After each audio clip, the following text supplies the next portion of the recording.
So we're here in the Search Press studios in Kent. I've been working with Search Press now for well over 10 years. In fact, we've just published the 10th anniversary edition of my first book, which is available for order now on all the W's, watercolour.tv. But what we're working on here is a new book all based on seascapes. So this is the studio where I'm doing the painting over there. These are some of the paintings that the inspiration is coming from. It's going to be a book that's going to be released in the new year of 2026. It's currently the spring 2025, so it takes that long to do a book.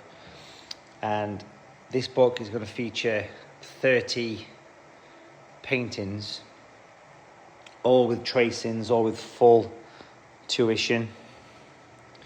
Here's all my bits and pieces, some more inspirational pictures that we're working from.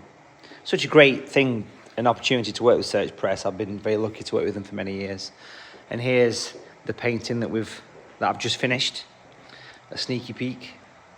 This lovely lighthouse with the crashing waves there. Got the palette and everything here, so watch this space. Here's some of the other ones, a little sneaky skim over some of the other ones we've done. So I hope this little insight into the studio is giving you a little bit of a behind the scenes look of how we do the watercolour books.